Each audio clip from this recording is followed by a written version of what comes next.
जितनी देर आप चाहेंगे उतनी देर आपके साथ रहूंगा इंशाल्लाह। चार मिसरों से अपनी बात की शुरुआत करता हूं, जिन चीजों के लिए या तो बहुत बदनाम हूं या बहुत मशहूर हूं। कोशिश करता हूं कि आप तक पहुंच सकूं। जो लोग मुझे स्क्रीन पे देख रहे हैं उनसे गुजारिश करता हूं कि इधर मुड़ जाएं। मैं लाइव ज्यादा खूबसूरत लगता हूं तो बेहतर होगा कि इधर आ जाएं आप। वहां सिर्फ आप देख पाएंगे, यहां सुन भी सकेंगे अच्छे से। मैं चार मिसरे पढ़ता हूं और आपसे दुआएं मांगता हूं।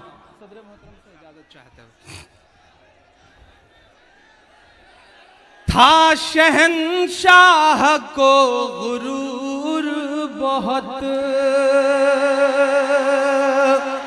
यहां से वहां तक एक एक शख्स की शिरकत होनी चाहिए। मुझे लगे कि मैं गोरखपुर में खड़ा हूं, मैं हिम्मत करता हूं और आपसे दुआएं मांगता हूं कि था शहंशाह को गुरूर बहुत। जिस बादशाह का जिक्र कर रहे थे आजम भाई, मैं कोशिश करता हूं चार मिसरे पढ़ने की। था शहंशाह को गुरूर बहुत, रब ने उसका गुरूर तोड़ दिया। रब ने उसका गुरूर तोड़ दिया। कल थी जो 56 इंच की छाती,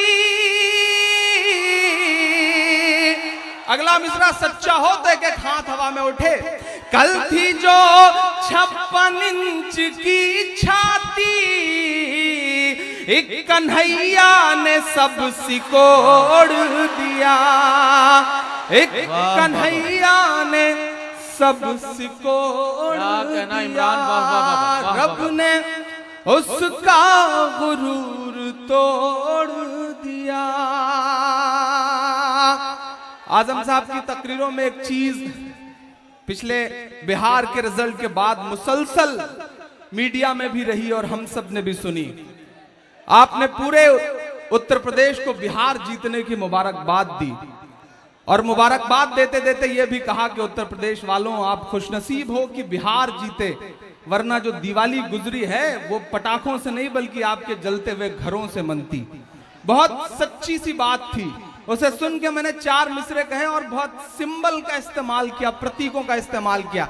मैं गुजारिश कर रहा हूं कि जो इंतजाम वाले लोग हैं, कमेटी के लोग हैं, उनसे गुजारिश है कि बिल्कुल छोड़ दें, उन्हें मेरे हवाले और मुझे उनके हवाले।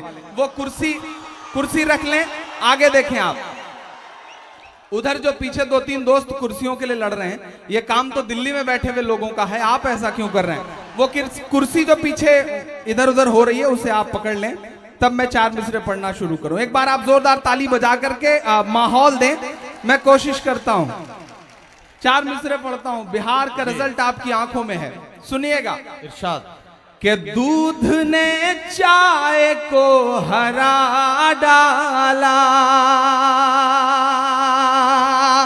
आप सुन के बताएं, आप खामोशी से सुन रहे हैं, मुझे ऐसा लग रहा है कि जैसे आपका जोश कम पड़ गया है। मैं पढ़ता हूं साहब कि दूध ने चाय को हरा डाला, सच ने अन्याय को हरा डाला, कर दिया ये बिहार ने साबित। अगला मिसरा अगर दिल को छू जाए तो मुझे सुन के बता देना। कर दिया ये बिहार ने साबित, भैंस ने गाय को हरा डाला। भैंस ने गाय को हरा डाला, सच ने अन्याय को हरा डाला। बहुत शुक्रिया, बहुत मोहब्बतें। आपने जितनी दाद वाद दी है इससे मेरे बाल बच्चे पल जाएंगे जो भी पैदा नहीं हुए हैं। बस गुजारिश ये करता हूं कि जो इधर लोग बैठे हैं थोड़ी सी आपकी भी शिरकत हो, आपकी दुआएं, आपकी तालियां हमारे लिए वैसे ही हैं जैसे अमर सिंह के लिए जया प्रदा। तो थोड़ा सा ठीक ठाक ढंग से बजेंगी तो इंशाल्लाह अच्छा रहेगा। मैं चार मिसरे और पढ़ता हूं। हमारे देश में एक बाबा हैं साहब, दुनिया की हर बीमारी का इलाज करने का दावा करते हैं वो, लेकिन आज तक अपनी फड़कती हुई आंख नहीं सही कर पाए साहब। मैं नाम नहीं लूंगा, नहीं आप जान जाएंगे कि मैं बाबा रामदेव जी की बात कर रहा हूं। पिछले दिनों उनका बयान आया कि कानून ने हाथ बांध रखे हैं वरना गर्दनें काट दी जाती। तभी उनके पीए ने उनसे कहा कि बाबा अगर गर्दनें काट दी जाएंगी तो जो अपना तेल और शैंपू का बिजनेस है उसका क्या होगा। बाबा तुरंत चुप हो गए। मैं 4 मिसरे पढ़ता हूं, महज एक सवाल उछालता हूं उनकी तरफ। मुनव्वर सलीम साहब जैसी बड़ी शख्सियत की इसलिए चुप नहीं हुए थे, उनके बयान के बाद हमारा बयान जारी हुआ था। अरे वाह वाह वाह वाह। और हमने ये कहा था कि रामलीला मैदान से जनाने कपड़े पहनकर भागने वाले दुनिया के हिजड़े तेरे नाम पर शर्मिंदा हैं।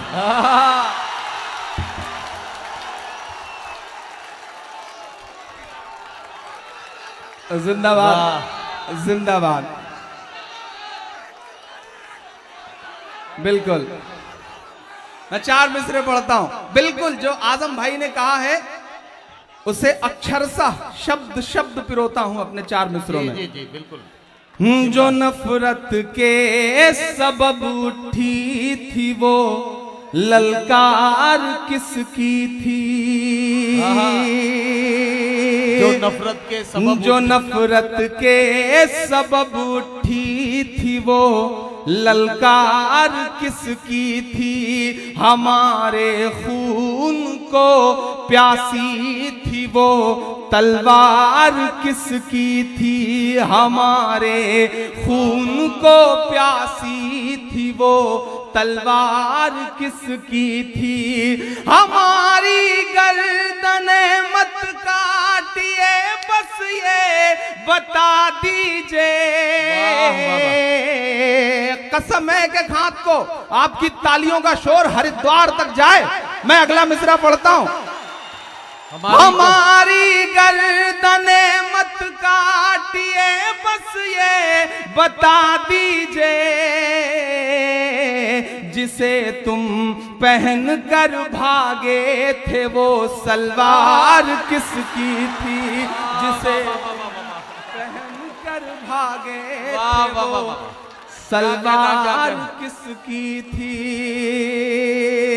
जो नफरत के सबब। इमरान ये 4 मिसरे फिर से पढ़िए एक बार। पढ़े जाएं, ये पढ़े जाएं तो बताइए पढ़े जाएं। जो नफरत के सबब उठी थी वो ललकार किसकी थी। हमारे खून को प्यासी थी वो तलवार किसकी थी। हमारी गर्दने मत काटिए बस ये बता दीजिए। जिसे तुम पहन कर भागे थे वो सलवार किसकी थी। जिसे तुम पहन कर भागे थे वो सलवार किसकी थी। नहीं ये चंद ठेकेदार नहीं तय करेंगे कि हम क्या बोलेंगे क्या नहीं बोलेंगे, क्या खाएंगे क्या पहनेंगे। हम उन्हें यह तय करने की इजाजत नहीं देंगे। ये कोई तय कर सकेगा तो जो हमारे रहबर हैं आजम साहब जैसे लोग, वो तय कर सकेंगे कि हमारी नस्लें क्या करेंगी, क्या बोलेंगी, क्या पहनेंगी। मैं 4 मिसरे पढ़ता हूं साहब कि तुम्हारे पहले बोला है तुम्हारे बाद बोलेंगे। तुम्हारे पहले बोला है तुम्हारे बाद। मैं जानता हूं आपकी धड़कनें जो महसूस करती हैं, मैंने कोशिश करी है कि मैं उसे शब्द दे सकूं। मैं आपकी अदालत में हाजिर हूं। पढ़ता हूं 4 मिसरे कि तुम्हारे पहले बोला है तुम्हारे बाद बोलेंगे। भगत अशफाक बन करके कभी आजाद बोलेंगे। भगत अशफाक बन करके कभी आजाद बोलेंगे। तुम्हें जय बोलना है मेरे भाई शौक से बोलो। मेरे ईमान ने जो कहा है, अगर आपका भी ईमान यही कहता है तो एक एक हाथ को कसम है अगले मिसरे पे। तुम्हें जय बोलना है मेरे भाई शौक से बोलो। मगर हम जय नहीं बोलेंगे, जिंदाबाद बोलेंगे। मगर हम जय नहीं बोलेंगे, जिंदाबाद बोलेंगे। तुम्हारे पहले बोला है, तुम्हारे बाद बोलेंगे।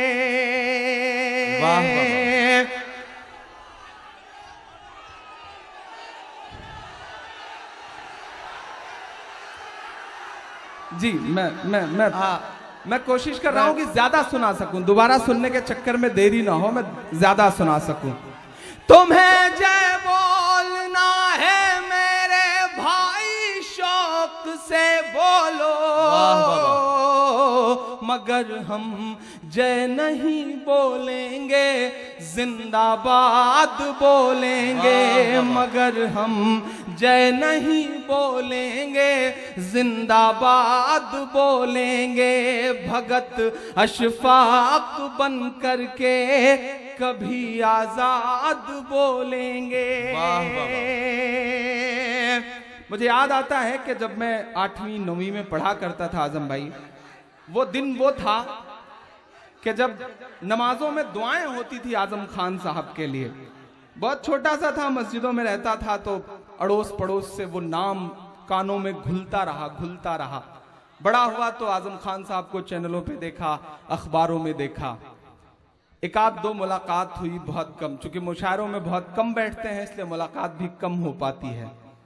जफर अमीन साहब से जितना उन्हें जाना समझा और थोड़ा जानने का मौका मिला, कासिम भाई से और भी बहुत सारे लोगों से। आज मेरी आंखों के सामने ये यूनिवर्सिटी के तमाम फोटोज हैं। जौहर यूनिवर्सिटी हमारी आंखों के सामने है, आजम साहब हमारी आंखों के सामने। मैं 4 मिसरे पढ़ता हूं, गोरखपुर वालों अगर सच्चे हों तो आप ये महसूस करना कि इमरान जैसा एक शायर जो सिर्फ आपका दर्द गाता है, वो 4 मिसरे पढ़ने को मजबूर क्यों हुआ। मैं पढ़ता हूं, सच्चे हो तो दुआ देना। कि लुटा दें तेरी खातिर जान, फिर भी गम नहीं होगा। एक शख्स का किरदार, उसका पूरा वजूद मेरे 4 मिसरे। कि लुटा दें तेरी खातिर जान, फिर भी गम नहीं होगा। तेरे जैसा कोई अब जख्म का मरहम नहीं होगा। तेरे जैसा कोई अब जख्म का मरहम नहीं होगा। मिला तुझसे तो एक शायर के दिल की धड़कने बोली। यहां से वहां तक एक एक हाथ हवा में उठा हुआ देखना चाहता हूं मैं। कि मिला तुझसे तो एक शायर के दिल की धड़कने बोली।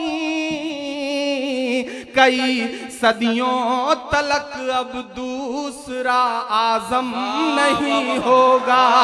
कई सदियों तलक अब दूसरा आजम नहीं होगा। कई सदियों तलक अब दूसरा आजम नहीं होगा। चाय आई है, हालांकि आज के दौर में चाय वालों को कुछ बोलते हुए बड़ा डर लगता है, कब कौन प्रधानमंत्री बन जाए कोई भरोसा नहीं है साहब, इसलिए लेकिन गुजारिश करूंगा कि थोड़ी देर के लिए सिलसिला रोक दें। मैं हिम्मत करता हूं, पढ़ता हूं और आपसे दुआएं मांगता हूं। कई सदियों तलक अब दूसरा आजम नहीं होगा। क्यों इमरान पढ़ रहा है ये मिसरे, क्यों इमरान जैसा शायर मजबूर हुआ ये कहने के लिए। मैं शुक्रिया अदा करता हूं। मैं तो बचपन से सुनता था कि अवार्ड जो है वो सिर्फ दरबारों के चक्कर लगाने से मिला करते हैं। पहली बार जब मुझे फोन आया कि आपको यश भारती अवार्ड दिया जा रहा है तो मेरी आंखों में नमी थी और मैंने ये महसूस किया शिद्दत से कि अवाम का दर्द गाने पर भी हुकूमतें अवार्ड देती हैं। शुक्रिया हुकूमत का, मुख्यमंत्री जी का, आजम भाई का, जिन्होंने अवाम का दर्द गाने वाले एक शख्स को अवार्ड देने का फैसला किया। तो ये अवार्ड तो मेरे चाहने वालों का है, मैं आप सब पे न्यौछावर करता हूं इस अवार्ड को। और 4 मिसरे पढ़ता हूं कि मोहब्बत और चाहत का मोहल्ला लेके चलता है। क्यों इमरान पढ़ रहा है ये मिसरे? कुछ तो बात होगी साहब। सियासत को एक किनारे रख दीजिए और इमरान के मिसरे सुनिए कि मोहब्बत और चाहत का मोहल्ला लेके चलता है। ये पागल अपने लब पर नाम अल्लाह लेके चलता है। ये पागल अपने लब पर नाम अल्लाह लेके चलता है। महज इस बात पर कुर्बान हूँ तुझ पे है आजम खां। एक बहुत पर्दे की बात को आम करता हूं और सच लगे तो दुआएं देना। महज इस बात पर कुर्बान हूं तुझ पर है आजम खां। तू अपने साथ गाड़ी में मुसल्ला लेके चलता है। तू अपने साथ गाड़ी में मुसल्ला लेके चलता है। बहुत शुक्रिया, बहुत मोहब्बतें, बहुत अच्छा पढ़ रहे हैं आप। बड़े खूबसूरत दिनों के वादों के साथ एक हुकूमत आई थी साहब। मैं 4 मिसरे पढ़ता हूं कि मोहब्बत और मोहब्बत भाईचारे के दीवाने दिन ही लौटा दो। मोहब्बत भाईचारे के दीवाने दिन ही लौटा दो। सब्जी के सुहाने दिन ही लौटा दो। ये अच्छे दिन तो अंबानी अडानी को मुबारक हो। फिर पुकारता हूं आपको, ये अच्छे दिन तो अंबानी अडानी को मुबारक हो। हमें ऐसा करो साहब पुराने दिन ही लौटा दो। हमें ऐसा करो साहब पुराने दिन ही लौटा दो। वो पाकिस्तान जाते हैं तो नवाज शरीफ साहब की मां के पैर छूते हैं। अच्छा लगता है कि वह हिंदुस्तानी तहजीब दुनिया के सामने रख रहे हैं। वो अमेरिका जाते हैं तो फेसबुक के ऑफिस में जाकर के अपनी मां को याद करके रोते हैं। तो अच्छा लगता है कि साहब के पत्थर जैसे जिस्म में एक दिल है जो मां के लिए कैमरे के सामने रोता है। लेकिन मेरा मन करता है कि मैं उनसे कहूं कि नरेंद्र दामोदर मोदी साहब, इस देश में माएं और भी हैं। मैं 4 मिसरे पढ़ता हूं, अगर लग जाए कि आपके बेटे ने आपका दर्द गा दिया है तो मुहर लगा देना, क्योंकि मुझको जालिम का तरफदार नहीं लिख सकते। मुझको जालिम का तरफदार नहीं लिख सकते, कम से कम वो मुझे लाचार नहीं लिख सकते। जहां हथेली पे लिए बोल रहा हूं जो सच, उसको इस देश के अखबार नहीं लिख सकते। उसको इस देश के अखबार नहीं लिख सकते। मैं पढ़ता हूं और आपसे दुआएं मांगता हूं साहब कि फजा में उड़ रहे जहरीले जुगनू क्यों नहीं दिखते। उलेमा का एक डेलीगेशन बुला करके साहब कहते हैं कि रात के 12 बजे हमारे दरवाजे आपके लिए खुले हैं। दूसरे दिन बिहार से गिरिराज जी कहते हैं कि हमने जो ट्रेवल एजेंसी खोली है उसमें ये टिकट रखा है, पाकिस्तान चले जाओ। तीसरे दिन साक्षी महाराज कहते हैं कि ये टिकट पकड़ो और पाकिस्तान चले जाओ। फिर एक अजीब अजीब शक्ल वाले कुछ और चेहरे इस तरह बोलते हैं। तब मुझे मेरे दोस्त मैशर अफरीदी का एक शेर याद आता है कि वो चाहते हैं कि हिंदुस्तान छोड़ दें हम। वो चाहते हैं कि हिंदुस्तान छोड़ दें हम। बताओ, भूत के डर से मकान छोड़ दें हम?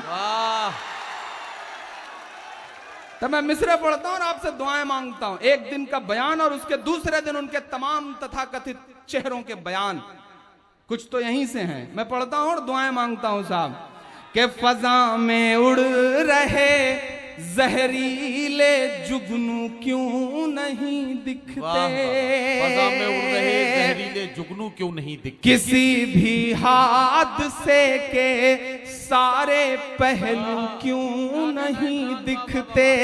किसी भी हादसे के सारे पहलू क्यों नहीं दिखते। जो मां को याद कर परदेश में आंसू बहाता है,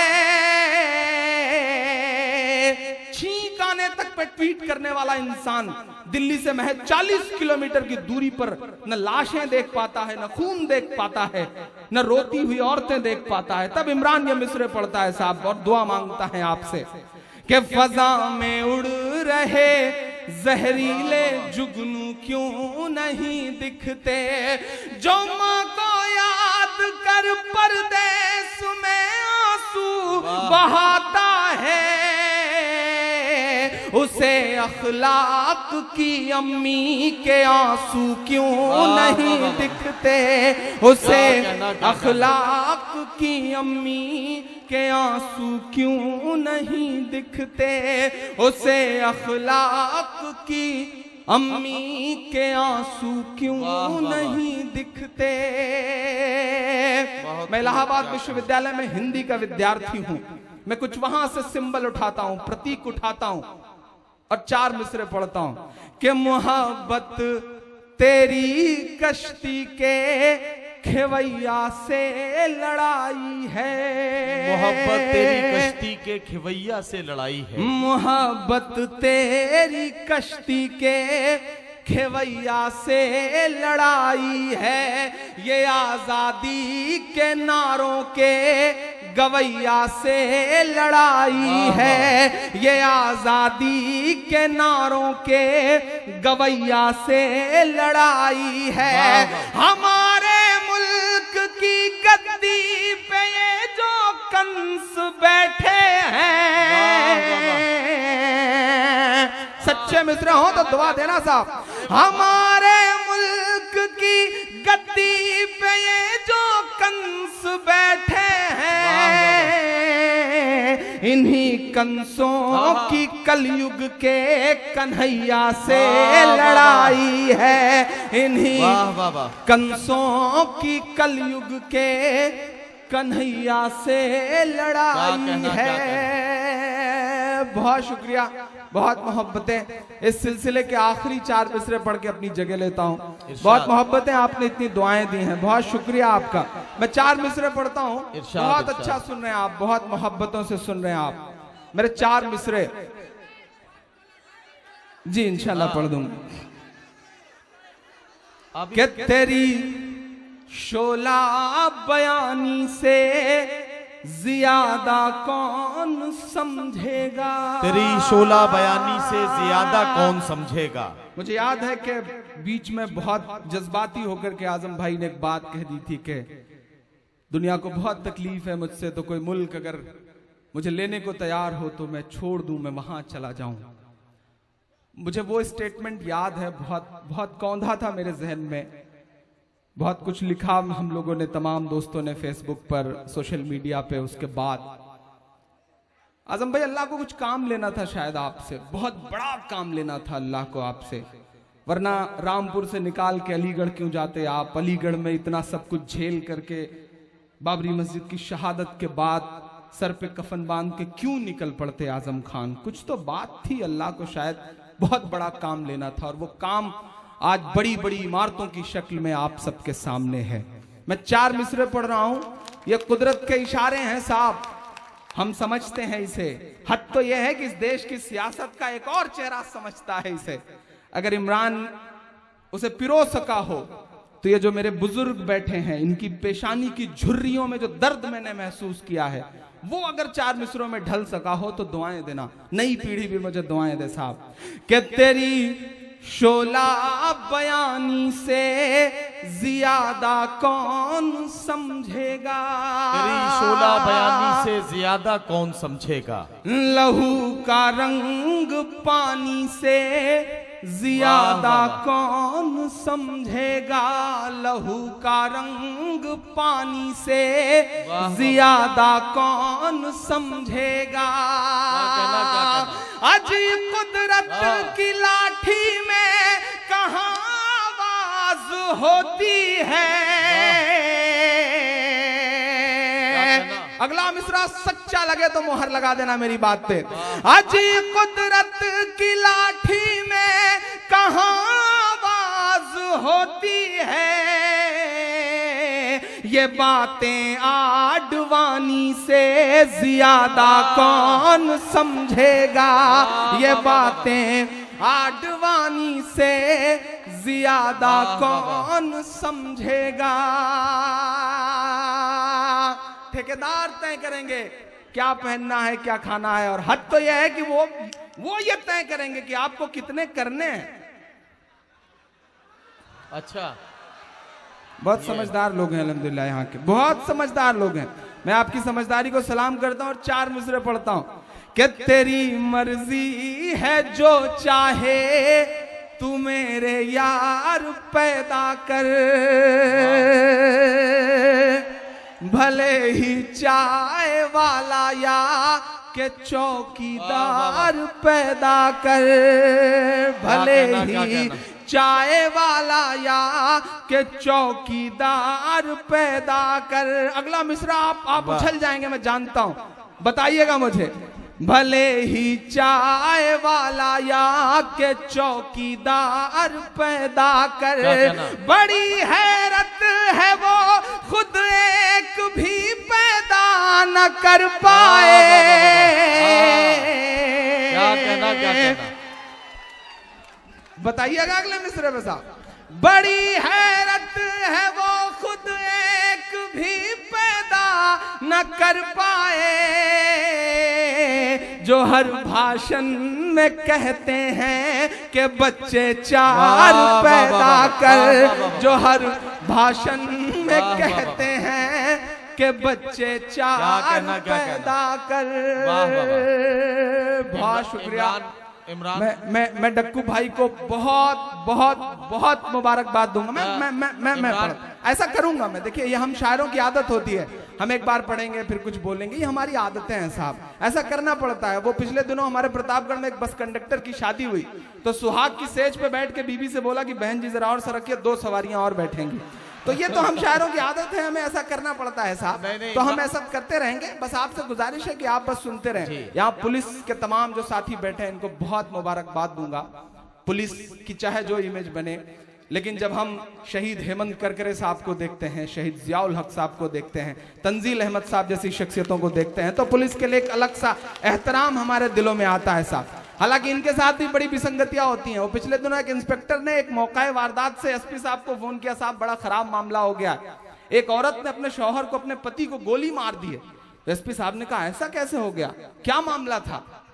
तो इंस्पेक्टर ने कहा साहब वो पोछा लगा रही थी, शौहर उसके पोछे लगाए हुए पर चढ़ गया, वो फर्श खराब हो गई, उसने तुरंत गोली मार दी। तो एसपी साहब ने इंस्पेक्टर से कहा कि तुमने औरत को गिरफ्तार किया या नहीं? तो इंस्पेक्टर ने कहा नहीं साहब, अभी पोछा सूखा नहीं है। वाह वाह, मेरी भी हिम्मत नहीं है। तो ये विसंगतियां भी होती रहती हैं इनके साथ, लेकिन फिर भी इनके जज्बों को सलाम करता हुआ आखिरी 4 मिसरे पढ़ता हूं साहब।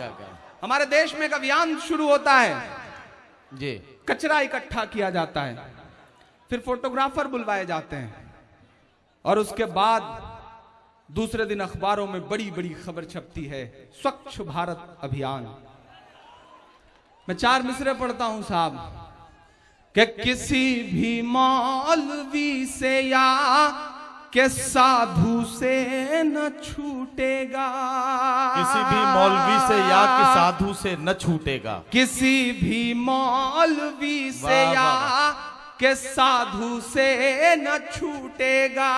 आजम भाई, हमारी टोपियां पहनने से इनकार करने वाले लोग जब अबू धाबी गए तो शेख जायद मस्जिद में गए, मस्जिद तक में गए, तो मेरे प्रतापगढ़ में एक बुजुर्ग ने खबर पढ़ करके अपने बेटे को बुला के बहुत डांटा और कहा अब तो इब्लीस तक मस्जिद में चला गया, कम से कम तू तो नमाज पढ़ने के लिए मस्जिद में जाया कर। मैं पढ़ता हूं और आपसे दुआएं मांगता हूं साहब कि किसी भी मौलवी से या के साधु से न छूटेगा, मदारी के किसी करतब से जादू से न छूटेगा, मदारी के किसी करतब से जादू से न छूटेगा। सफाई कर रहे हो तो जरा दामन की भीख कर लो, सफाई कर रहे हो तो जरा दामन की भी कर लो, सफाई कर रहे हो तो जरा दामन की भी कर लो, हमारे खून का धब्बा है झाड़ू से न छूटे। क्या कहना। हजरात गिरामी, इमरान प्रतापगढ़ी अपना कलाम पेश करके रुखसत हुए, लेकिन मैं बुला रहा हूं। अरे बैठिए। मेरे ख्याल से एक दो शोरा इकराम को सुनने के बाद फिर इमरान जी मियां को बिल्कुल बुलाएं। बिल्कुल ठीक है सर, आपका हुक्म बिल्कुल। दो सुनने के बाद ना जाओ ना।